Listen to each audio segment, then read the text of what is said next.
All right, so here's a quick video on building a wooden picture frame. This is a 16 by 20 piece of art we got made. This is my childhood home. My parents just moved out of this house after 30 years, and so I'm getting this from my mom for Christmas. So I got the glass and the matting all done at Michael's, kind of a local arts and crafts store. And so instead of buying an expensive wood frame, I'm going to build it myself. And what I've decided on is about a 3/4 inch wide frame going all the way around. And I'm gonna paint it black. So just to show how I'm doing it. And hopefully it's helpful to somebody else that wants to try to build a wooden picture frame. This is kind of my sketch to figure out what size I wanna do. So I ended up deciding I wanna do it about 1 inch deep, the frame, by 3/4 inch wide. So it's gonna kind of look like this. And I want to do it out of oak though, some nice wood. So what I did is I got a piece of 1x4 from Home Depot. So it's actually 3/4 inch thick and 3.5 inches wide. And I'm gonna put this on my table saw and basically cut 1 inch wide strips. So I can get 3 strips out of it. And this would be enough to go all the way around my 16 by 20 picture. So let's go to the table saw and rip these down.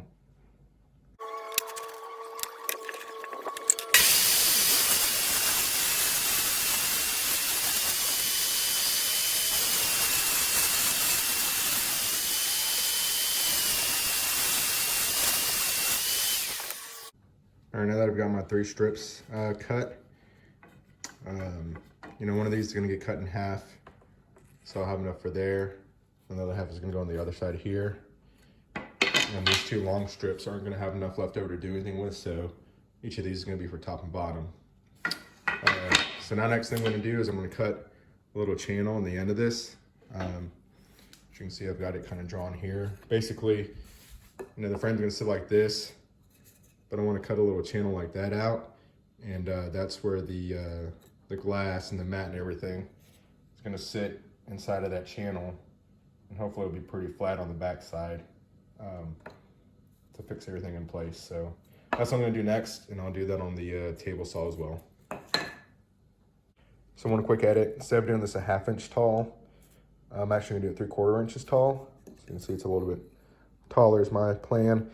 That's because this is about a 1/2 inch tall here, so I want to give myself about another 1/4 to do some kind of like nails or brads behind this to keep everything pushed flush up against the frame. So just making that a little bit taller. So one more quick thing before we go out to the table saw to cut these. I did notice that one side of these are kind of dark. I guess it's kind of burned from where I cut them. 2 of them have that there, so I'm gonna make sure that I have these faced to where the nicer side is facing up. So whenever I cut the channel, you're gonna have a nicer wood showing on the front of the artwork. All right, so first thing I'm gonna do is I'm gonna cut this height of 3/4 inch. So for that, I'm going to set my saw blade to 3/4 inch high. It needs to come down 3/4. Okay. I'm gonna change my measurement there. I wanted that to be like 1/4 inch. So I'll measure that where it has to be as well. And then once I got that set up, I'll send all of these through and cut that vertical line first.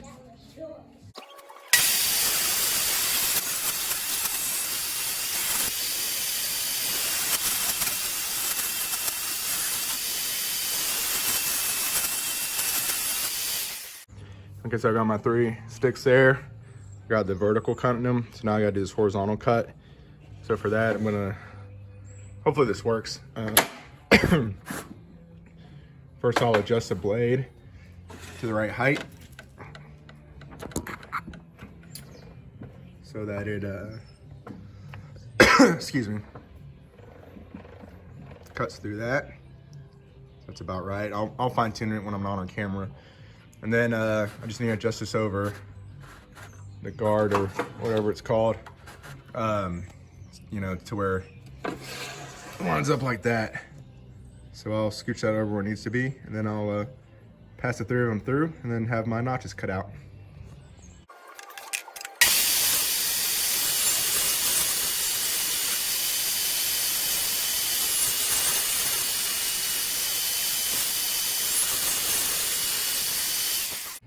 All right, and there we got it. So I've got my little notches cut out. So now I'm done with the table saw.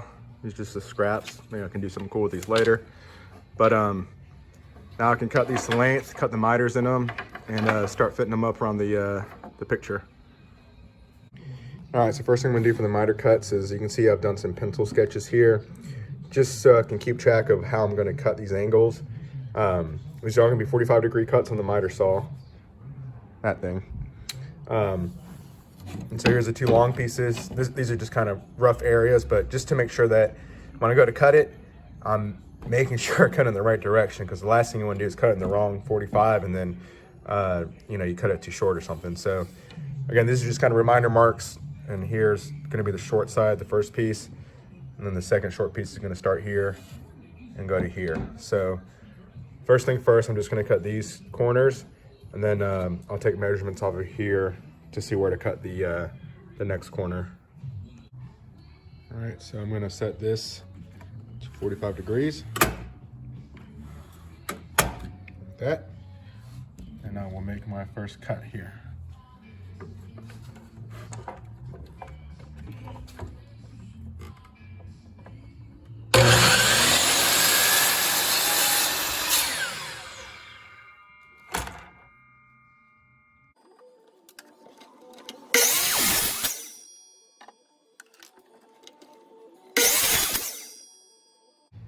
Okay, this is probably the hardest part of the whole thing. It's just making sure that you cut these the right length. So I just have the glass here. And you want to make sure that the top and the bottom piece are, exactly the same length. Same with the sides. They have to be exactly the same length for everything to be square. So I've got this kind of lined up in the corner there. I'll come over here and draw about where I need this. And once I put the phone down, or the camera down, I'll do a more exact measurement, but I'm gonna try to get that pretty close to the corner there.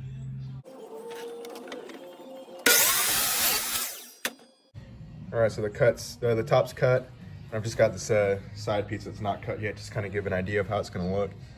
Again, this is from the back side, so this is the back face, not the front face. But so yeah, the top's done. Now I can cut the side piece, and then once I have those two, then I just need to cut two other pieces exactly the same size as these, so everything's square. So I've got that, pretty well lined up there. So now I'm just gonna come down here where the glass ends, make my mark, and cut this corner. And so the way I'm doing that is I'm just coming here, I'm marking where the end of the glass is. I'm just kind of eyeballing. I'm making it be a little bit bigger. So I'm bringing that up, and then that's about where I want the edge to be. And then I'll just take my carpenter square, draw the line there, and cut it.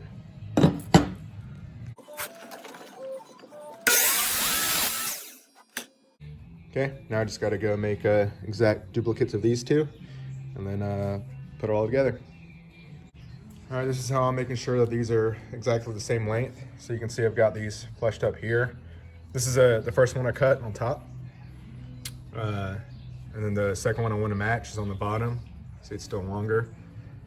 So what I did is made sure they were flush here, clamped it tight so that this stays flush here. And then I'm going to come over here basically, and I'm going to cut it to where it just, either sits flush against an already cut piece or just barely takes, a hair off. And I'll make sure that these are the same length exactly, because they're cut, with the same blade.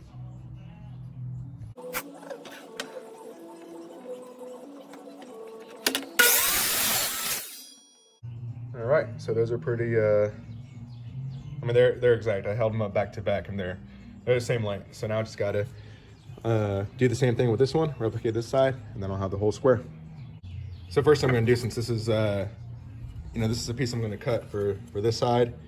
I'd cut the first piece off of this side, so I need to get the correct angle to start off with, an inside 90. So first thing I need to do is cut this 45.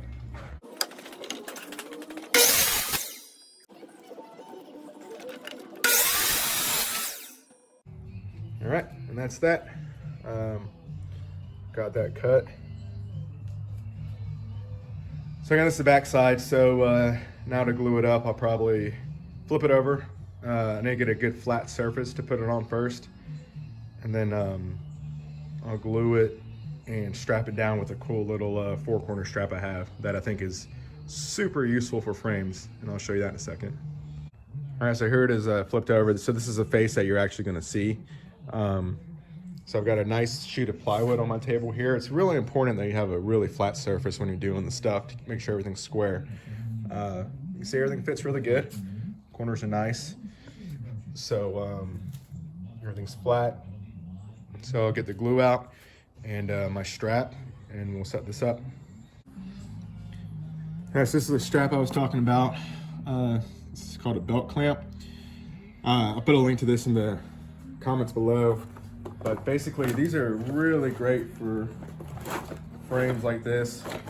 I've only used it once, it's been a while, but I built three frames for some canvas and used this, and it was super useful. So basically, it's got these 3 clips, and they go around each of the corners and let you put tension on everything. You can see they each go out like that. You pull this tight here like this, clamp that down, pull that tight, clamp that down. And then you can turn this to put a little more tension on it once it's clamped down. And it just holds everything in place really nicely. So you know, after you glue it, then you can come back and adjust everything. Make sure it all looks good. So you can see it just keeps everything really nice and tight. So it makes making frames like this a lot easier. And they're pretty cheap. I mean, less than 20 bucks, I think. So if you're gonna make a couple of frames, I would definitely recommend this. So that I was just showing this. So now what I'm gonna do is I'll take this back apart, put some glue in each of these. And this is a kind of a test fit, everything looks good. So I'll put a little bit of glue and then strap it up, and then let it sit for a while until the glue dries.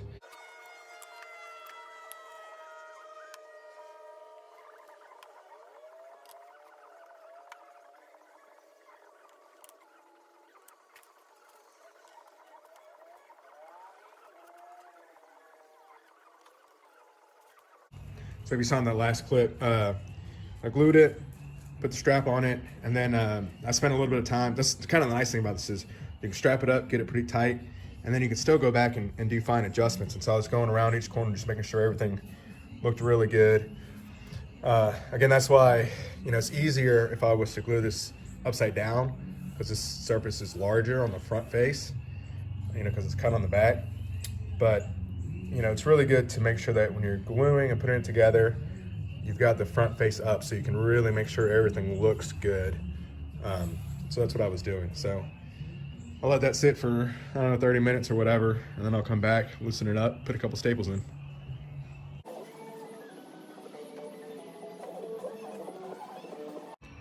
All right, this sat for about an hour.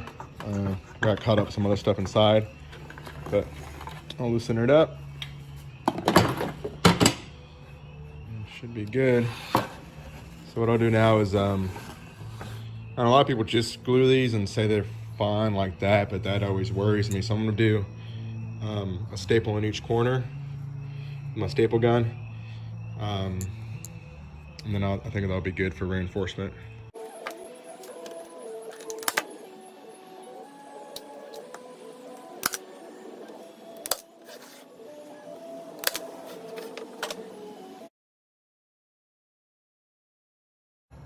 So last thing I'm gonna do is I'm gonna paint it black with this. So I'll do, you know, do a coat of this, sand it, or I'll do another coat, see how it looks.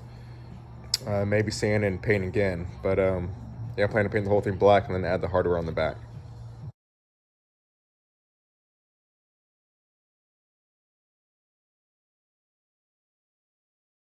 All right, so here's the frame with one coat of paint on it from last night. One thing I learned after starting to work with wood in doing projects is you always want to make sure to sand after you paint, at least once. I didn't know this before when I first started, and I had a lot of rough projects. My feels right now it's kind of rough, and so I think what happens is the paint actually makes the wood fibers kind of stand up, and so it makes it kind of rough to the touch. So that's why you need to sand after at least one coat of paint. So I've just got like 220 grit sandpaper. It's super, super fine. So I'll just do a quick sand on this and then put another coat of paint. And then after that dries, if it's still rough, then I'll sand it again.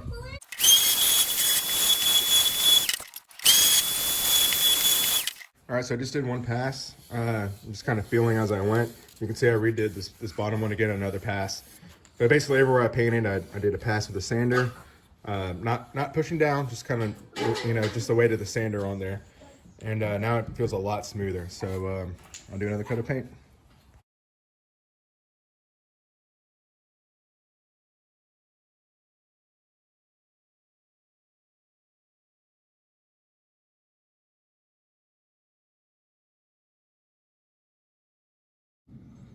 Okay, so here's what it looks like all said and done.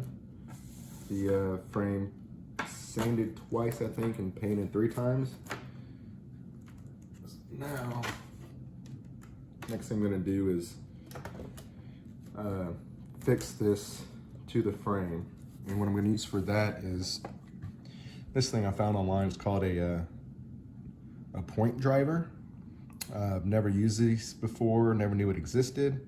But basically what it does, from what I understand, is it shoots like these little staple type of deals, they're called points, into the frame here, and that keeps everything in place. So we're gonna see if this works or not. This is the one I bought. Again, it's the first time using this. I'll put a link in the description below for this. I think you just hold it up like that and pull the trigger. Hopefully. Should have probably practiced on something else. Yep. Cool. So there you have it. I hit one of those little staples out. I'll do that again here. I think for this next one, what I'm gonna do is I'm gonna hold this steady. Yeah, there we go. It's a good bit of force. Hopefully it's not destroying my frame. So yeah, make sure you put something against it when you do this. There we go.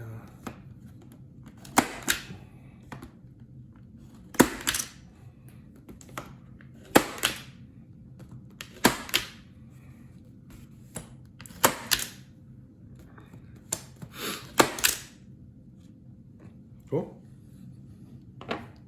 So yeah, that worked really well. Pretty cool. Yeah, there you go. Holds it in place. Very cool. I like that thing. Okay, next thing I'm gonna do is I'm gonna use these little D-ring hangers. I'll screw them in here and here, and that's how I'm going to hang the picture on the wall. So I'll do that next.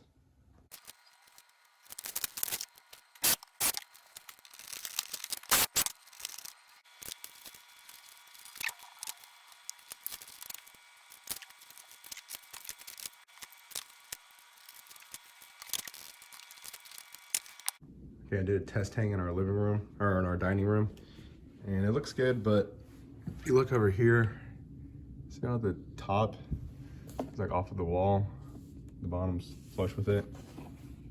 So for some reason, the whole picture's kind of leaning away from the wall. I think my wire is too low down on the frame, so I'm gonna take it off and move these screws up so that the wire is higher up, and hopefully that fixes that issue. We'll see.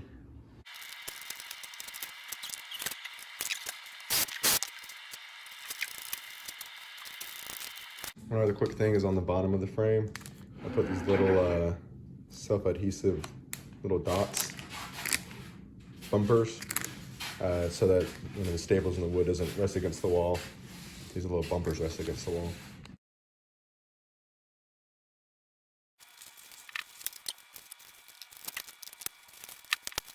So I made the wire as tight as I could. That helped a lot. All right, so that's what it looks like. I'm gonna wrap it up. Today's Christmas Day, and we are giving this to my mom today. Thanks for watching. Hope this helped.